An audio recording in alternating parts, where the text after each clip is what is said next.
This is my weekly makeup basket. If you are a new subscriber and you haven't seen one of these videos before, this is where I go through my makeup, pick out a few things every week, and I only use those specific items for the entire week. This really helps me cycle through my makeup and give things that I haven't really played with for a very long time another chance to see if I want to keep them around or if I want to get rid of them. Let me start off, I kind of go through kind of the order that I would apply it to my face. I'm going to start off with a primer. This is my Bare Minerals Prime Time Foundation Primer, and this is just a little teeny deluxe size sample. I've had this forever. I'm really like all the way down to here, if not further down, so this will probably be finished up this week. If not this week, then definitely next week. So that guy. And then I have my Revlon PhotoReady foundation in 002, which is vanilla. This one is in my project pan. I'm making pretty decent progress, but that's because I put almost 2 layers on my face. I'll put a pump and a half down, let it dry down for a little bit, and then I'll put another pump all over the face, just, you know, a more sheer second layer, and that kind of builds up the coverage so it's not so much medium, but it's somewhere between medium and full coverage. So I did leave home without grabbing my concealers for this week.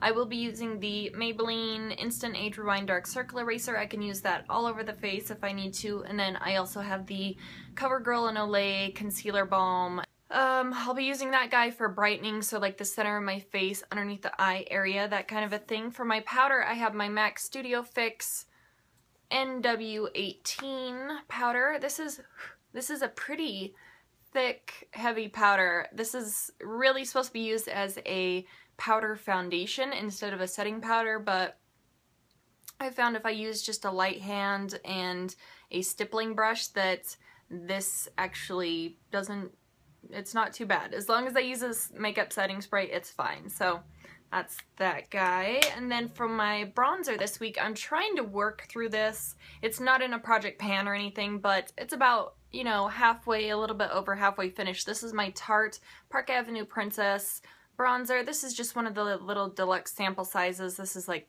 3.2 grams, so it's just a little baby guy. Oh, you can see my rings.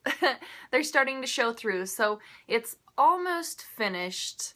I would say at least halfway finished, so this shouldn't take me, it shouldn't take me 4 weeks to finish it, but I'll probably have this in for a couple more baskets until it's finished up.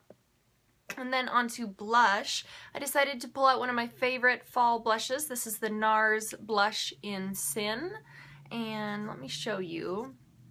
It has this beautiful like golden sheen almost to it. I don't know if you can really tell, but there is a swatch. I am wearing it today. You can see the sheen on it.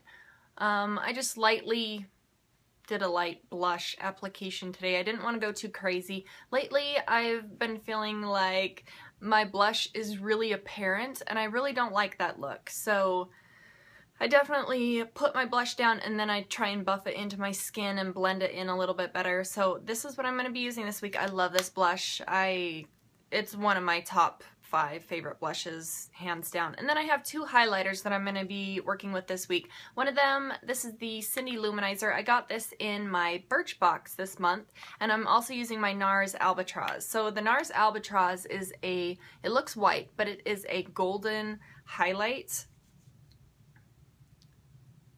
Maybe that'll show up as golden. It's really cool. It's, this is the only highlighter that I have that looks like this. Is that going to show up? It kind of looks golden. It's like a yellow gold highlight. So I have it on the cheek area. You can't really tell, obviously, but this is a really fun highlighter, and it's very different. If you're sick of, you know, kind of the pearly white or the beige kind of highlights, definitely swatch this the next time that you're at Sephora or something, or around a NARS counter. And then the Cindy Lou-Manizer, this is just like the Mary Lou-Manizer, but this is more of a pinkish kind of golden highlight. So I could probably use this as a blush. That's it on the finger.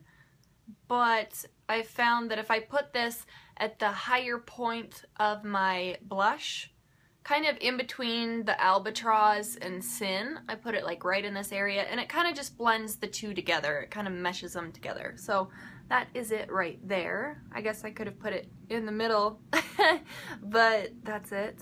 This is interesting. I don't know if I would purchase the full size for the full $24, but if I saved up my Birchbox points, I wouldn't mind having this as a full size because it feels like I have a lot of the same shade of highlighters and I like to have some variation. Okay, onto my eyebrows. This is the Cella Ivory Lace highlighting pencil. I'll use this, I'll draw a line underneath my eyebrows and then a line above my eyebrows and just blend it out with my finger. That just makes my eyebrows pop a little bit more. And then I also have the Maybelline Master Shape in the shade Deep Brown with the spoolie on one side and the pencil on the other side. And then I'll be setting that with my Anastasia Tinted Brow Gel in Granite. For my eye bases, I have a couple different options. This first one is the Chanel Illusion D'Ombre. For those of you that speak French, is it Illusion D'Ombre or D'Ombre? Anyway, this is number 96 in Utopia, and this is so beautiful. The micro glitter in here, like the micro sparkle, is so stunning. So that is it right there. It's a fabulous shade. I love this by itself, but I also like it underneath shadows. I feel like sometimes the sparkle can kind of shine through with this product, so I'm kind of happy to be using this one. And then to kind of go along with that, this is the Mercier Caviar Stick in Amethyst. This Illusion D'Ombre in Utopia is kind of similar to the Caviar Stick in Orchid, in case you were wanting something like this but you didn't want to shell out the cash for this guy because they're really expensive. I probably wouldn't purchase another one. They're lovely, but they're super expensive. Okay, this Caviar Stick in Amethyst, it's one of the retractable eye bases. What I like to do with this is that I will run this in my crease, that's what I did today, and then I'll run a little bit under the bottom lash line, and then I'll just kind of blend it out either with a finger or a blending brush. And that is it right there. It's kind of like a, I wouldn't really say purple. It's a mauve with some purple undertones to it, I guess is how I would describe it. So that's it blended out. It's really gorgeous. I love this in the crease. It's absolutely phenomenal. And then if I wanted something not purple, because the palette that I'm working with is a lot of purples and grays and kind of taupey shades, this is the MAC Fluid Line in Catch My Eye. This is just a gray kind of taupey shade with some gold glitter, gold shimmer, I guess, pieces running through it. So that is it right there. That's what it looks like in the container. And typically, I've mentioned this before, typically when you buy a MAC fluid line, like the MAC Black Track fluid line, that is a black gel eyeliner. And you could also use this to line your eyes, but I've found that the lighter shades like this, they work best as a eye base, like an eyeshadow base. So that is how I will be using this one. I use this about the same as I use this one. I'll just run it right into the crease and underneath the last end part of my bottom lash line, or I will actually run this all over my lid and underneath just a tiny bit. And then for my eyeshadows, I have this one single shadow here. This is the MAC eyeshadow in Ricepaper. So this is just a kind of creamy yellow shade. It's kind of nice. I always put it on the inner portion of my eyelid and in the inner part of my bottom lash line. And then the palette that I'm working with this week, I have mixed feelings about this. This is the Faced Boudoir Eyes. Did I say it right that time? I don't know how I feel about this palette. I definitely have mixed feelings about it. So I feel like the shades just kind of, I wouldn't say all blend together, but I don't really notice anything amazing about this palette. Eyeliner, I have my Rimmel Nude Scandaleyes waterproof eyeliner. I just put this in my waterline. Oh, and by the way, you can use the caviar sticks in your waterline as well. I like putting this one in my waterline too. For my eyeliner, for black, I have the Jordana Fabuliner. Now, they've done something different to these, and I don't like it. I don't know, man. I'm really bummed out about this because this used to be my holy grail drugstore eyeliner, and since they've changed whatever they changed, it's just not the same and I don't enjoy it as much. I have my blue liner here. This is my MAC fluid line in the shade Waveline. This is just a, can you even see that? It's a very blue shade. Like, it's like an indigo almost. So that's it right there. And then I have, for mascaras this week, I feel like, I don't know what the issue is. I think after using the Clump Crusher for so long and using it until it died, I'm just used to not having clumpy mascaras, and every mascara that I have used in the past, I want to say week, has just felt like a clumpy mess on my lashes. So I'm going to be playing with these two. I'm just not happy with mascaras lately. This is the Dior Diorshow Iconic Overcurl mascara. I used that today and I still feel clumpy, so I don't know what the issue is. And then I also have this Buxom, let me show you the wand on the Dior one. So that's what that guy looks like. It's like a curled natural bristle brush on this guy. And then on the Buxom, what is this called? Buxom Lash.